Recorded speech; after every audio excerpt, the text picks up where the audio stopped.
Jingle bells, Hey, what's going on? Did you finish your holiday shopping? Oh crap, all those stockings to fill. Do you think Johan has any ideas?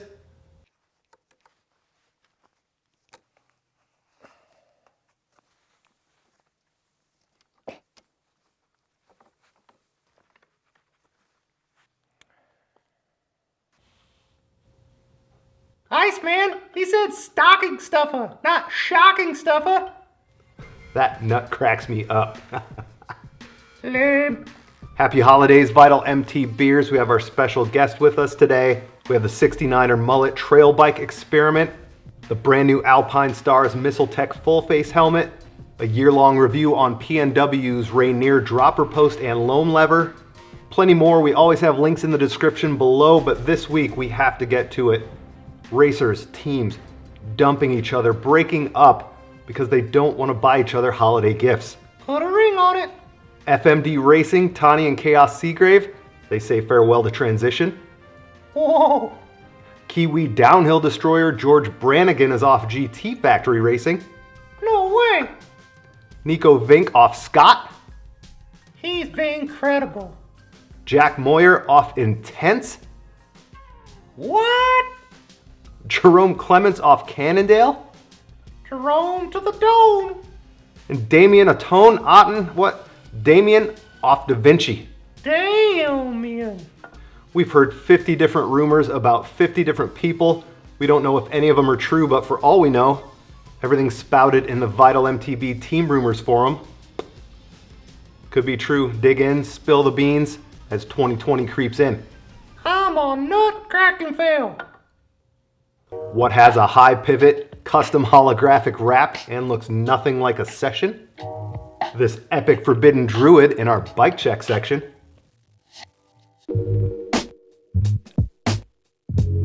More like forbidden Druid. Where's your bike? Add it to our bike check section. If you don't have one you think is cool enough, now is your chance to try to get one while spreading the spirit of a true mountain bike inspiration. Jordy Lund passed away this October, but his family, friends, and sponsors have put together an incredible raffle for his memorial fund. The raffle includes the opportunity to win this dialed YT Tuez and a custom Jordy Lund jersey. Drool over G. Milner's dream build of the bike and support a great cause. We miss you, Jordy. Vital's Brandon Turman has spent over a year on PNW's Rainer IR dropper post and Loam lever. He's had flawless performance over countless rides. The 7075 alloy post features a coil spring system with mechanical actuation, super smooth infinite adjustment, large diameter stanchions, DU bushing to combat seat wobble, internal routing, and a 3-year warranty. There are 125, 150, and 170 mil travel options in 30.9 or 31.6 diameters. If the Loam lever isn't for you, you can choose any other lever you want to go with the Rainer IR.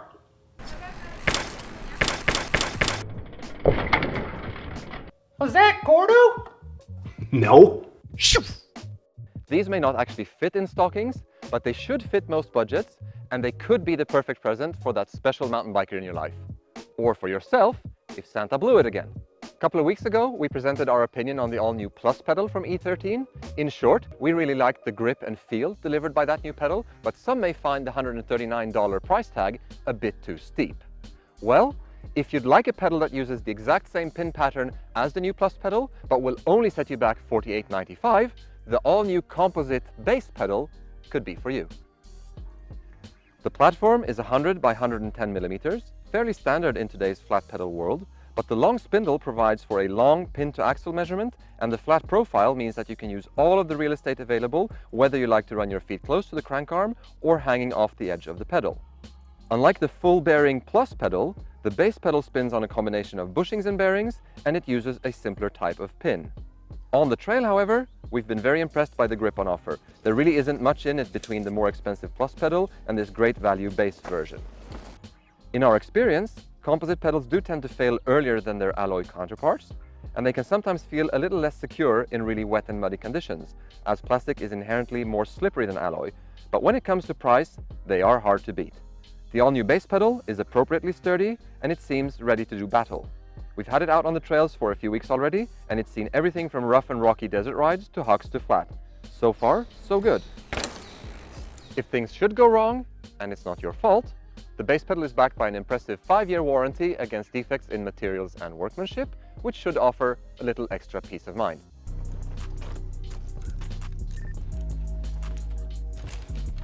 Is the new Alpinestars lid ready or what? That's right, we are stoked to bring you this first look at the new Alpinestars Missle Tech helmet. Unzip this pretty classy carrying bag and ta-da! Yeah, this is one good looking piece of equipment. Let's dive into the details. This all new ASTM certified DH lid is made from a mix of carbon and fiberglass, which helps to keep the weight pretty low. There are 2 shell sizes and 3 different sized EPS liners to make sure that most riders can get a good fit. There are 22 vents to ensure adequate airflow, and a snap-off visor that's designed to come loose in the event of a crash instead of snagging onto something and potentially twisting your head. And on the topic of twisting, a MIPS layer reduces the transmission of rotational forces to the brain in case of an off-axis impact. Emergency release system cheek pads. The helmet is also eject system compatible. The eject system is a small inflatable bladder that you would place under the liner at the top of the head, which emergency personnel can then inflate via an external tube to help push the helmet off the head without disturbing the neck area. This size L sample weighed in a little bit over 1,000 grams, which is really not a lot for a DH certified lid these days. It's not one of the lightest full face helmets on the market, but given the amount of features and protection, it's certainly no heavyweight either. Out on the trail, the Missile helmet is super comfortable. Sizing is pretty snug. My head measures in at about 58.5 centimeters. I tested the size L, which is recommended for 59 to 60 centimeters, and that was pretty much perfect. The inside of the helmet is plush, and the overall impression is one of comfort and safety. The ventilation is maybe not at the top of the class, but it's certainly not bad either. The frontal opening is large, it'll accommodate any goggle, and the visor sits in the right spot. Now that's a good thing because it's not adjustable.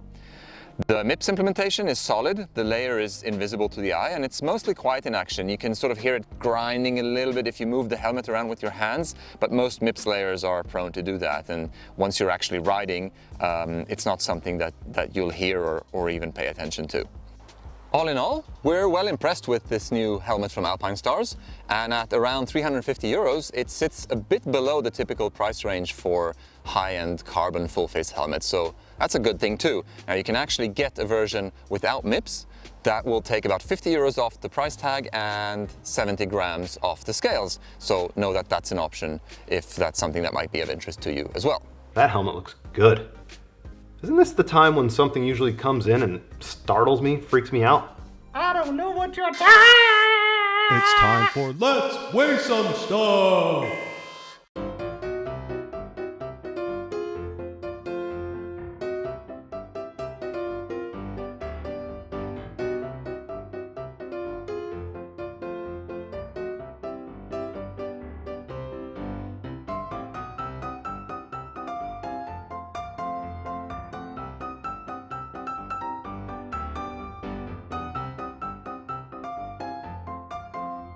Are you okay? I know that can be startling. Let's just get to the 69er thing with the bikes, not... The mixed wheel size mountain bike is back, and there's no denying that the format is fast in the heated competition of gravity racing. Downhill World Championships and 5 out of the 8 World Cup downhills in 2019 were won with a 29-inch front wheel and 27.5-inch rear wheel. Martin Mays and Isabeau Courdurier won Enduro World Series in 2019 on mismatched wheels as well. Why would you want a mixed wheel setup? The bump-gobbling traction of a 29er up front paired with the maneuverability of a 27.5 out back seems like the best of both worlds. The small wheel out back means less of this for short or short-legged riders too. Thanks to the race results, speed isn't the big debate for internet mountain bikers. The debate is about what to call the format. I personally think 69er is hilarious. I love Beavis and Butthead. It's a nod to the failed attempts of the 29-26 combo a few years ago. Most importantly, it can be justified by saying 6 50B and 29, right? Come on. Foes, who's aggressively embraced the concept, calls it a mixer. Nice, classy. Where's my cocktail? Intense calls it 279. Not dissimilar to Democrat and Republican bickerings these days, we have the mullet versus reverse mullet parties. The reverse mullets stand on the platform of long hair with the 29er in front and short hair 27.5 out back. The mullets argue the bike is business in the front, big bump-eating wheel, and party in the back, flickable little wheel. The topic is so hot in our industry right now that there is a real, actual bike brand called Mullet Bikes. Crazy. Using a small back wheel and big front wheel on bikes is far from new. Bike builders have borrowed from motorcycles since the inception of our mountain bike sport, with 24-inch wheels out back and 26 up front in the early cross-country hardtail days. At the turn of the century, if you weren't running a 24 by 3.0 Nokian Gazzotti in the rear with a 26 by 2.6 up front, you weren't a real internet downhiller. Countless brands have sold mixed wheel sizes over the years, plenty of individual riders have never given up on the cause, and like so many trends in mountain biking, a lack of balance and symmetry in wheel spec is back as if it's the latest and greatest. When Martin Mays went semi-public by showing up to the NZ Enduro on his 69er in early March of 2019, we took notice. Mays is obviously no slouch, and to fully invest in the format seemed like a big deal. Then, a few weeks later, Loic Bruni, the ultimate 29er hater, and Finn Isle showed up to Crankworx Rotorua with then prototype specialized demos in a 69er setup. The world champ on a weird bike is big news. Finn got second in the downhill race, and Loic was on pace to win until he flatted, adding to the mystery of the mixed wheel size as fluke or future.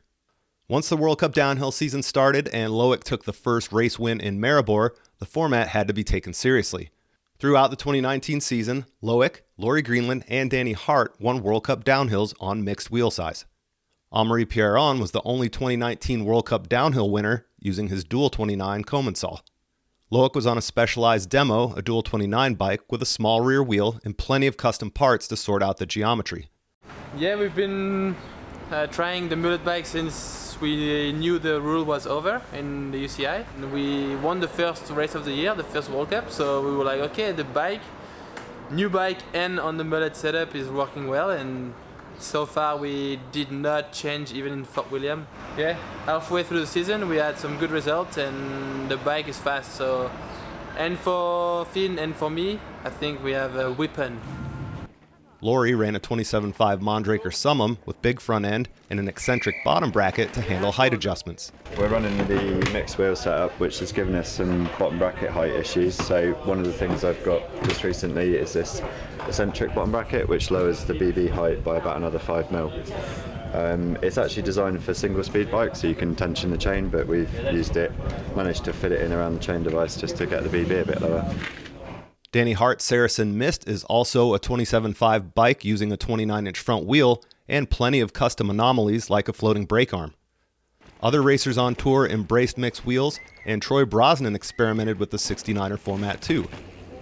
Same bike, we just put a big fork on the front of it. Big fork and a big wheel. So we can that way you can run into things way faster. It's business out the front and party out the back, isn't it? Really, at the end of the day. He normally runs 27.5s on his Canyon Sender and went down in flames trying mixed wheels mid-season, only to return to dual 27.5. The setup is obviously not for everyone, or at least takes some getting used to. The majority of 69ers out there are taking 27.5 bikes and adding a big front wheel. Loic is an exception, and recently Intense has embraced mixed wheel size. Aaron Gwynn was on a prototype Intense M279 downhill bike at the end of the season. Isabeau Courdurier was on a prototype enduro bike at the end of the season, and Intense launched their brand new Primer trail bike line, which has a dual 27.5 bike, a dual 29er, and a mixed wheel Primer S in their 279 configuration.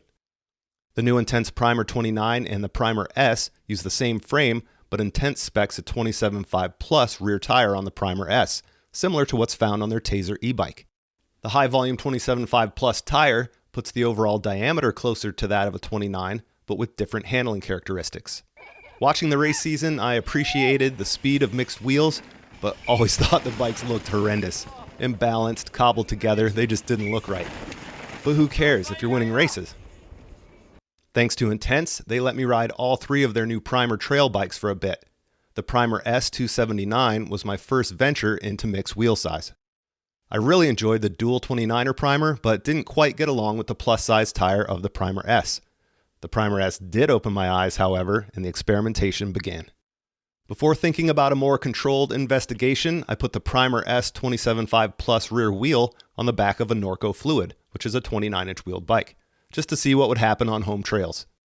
I also took the 150mm Travel Fox 36 fork and 29-inch front wheel off the Primer S and put it on a 27.5 Canyon Spectral and rode that at Whistler. I had a blast on that bike, especially in the natural trails like Angry Pirate or Original Sin. With my mind open, it was time to get serious about trying 69ers at home. Trying what at home? I have a Santa Cruz 5010 27.5-inch wheels and a Norco Fluid 29-inch wheels as personal bikes. I had Santa Cruz Reserve wheels for my 5010, and Santa Cruz graciously sent a pair of 29-inch reserves for the experiment. Riders and engineers at Santa Cruz are curious and trying things out, but they have no real conclusions or official statements for or against mixed wheel size. Max has sent matching Minion DHR2 and Aggressor tires, so I had 2 identical wheel and tire setups for swapping around with my SRAM Eagle drivetrain and SRAM brakes. My 5010 runs 150mm Suntour Oron fork, and my Fluid runs 140mm RockShox Pike. Slapping the Pike on the 5010 drops travel 10 mils, but adds a bigger wheel. That small drop in travel with the bigger wheel balanced well on the Canyon I tried earlier in the year, and I was eager to see if that same relationship translated to the 5010. The Fluid would get the super simple swap, trading the 29 rear wheel for a 27.5. Measurements like bar height were taken into consideration as best possible, and everything else was at the mercy of the quick and dirty part switch. Head angles and seat tube angles slackened, while bottom bracket height went up or down. And since a friend loaned me a truss message fork, I slapped that on the 5010 with a 29-inch front wheel in the name of mad science too. I rode the bikes on familiar home trails for a few days each, in both stock and modified modes. What did I learn? Well, every setup works, and they have their merits in certain places. I have really short legs, and getting a big wheel out of my butt crack is a win for me. Taking the Fluid 29er and just putting on a normal 27.5-inch wheel, however, was not worth getting that tire out of my posterior. The bottom bracket dropped too much, and the seat angle was too slack. It was like riding a rocking chair with a floppy, light front end on climbs. While fun in obstacle-free corners thanks to the ground-scraping bottom bracket height, the balance just felt off. My Fluid 29er was designed for 29-inch wheels, and without major modifications for a back wheel, the Fluid, and I'd imagine most 29er trail bikes, work best with dual 29s.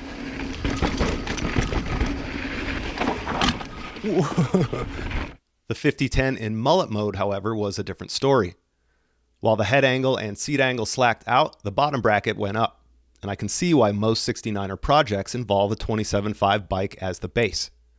While climbing, the issues with slackness didn't seem as severe as on the mixed wheel Fluid. The stock dual 27.5 configuration of the 5010 still climbed better, but the floppier front end was less obvious here than on the Fluid conversion. 5010 was 29 front. On the descents, the big front wheel and tire were both visually and physically rewarding. On the 5010, I'm used to looking at a 27.5 up front, so the appearance of the 29 felt massive, mentally mitigating big holes and big edges. The back end was along for the ride, and despite the elevated bottom bracket height, turning the bike felt very productive with the big front wheel traction, but a resistance to standing up in corners, thanks to the small back wheel.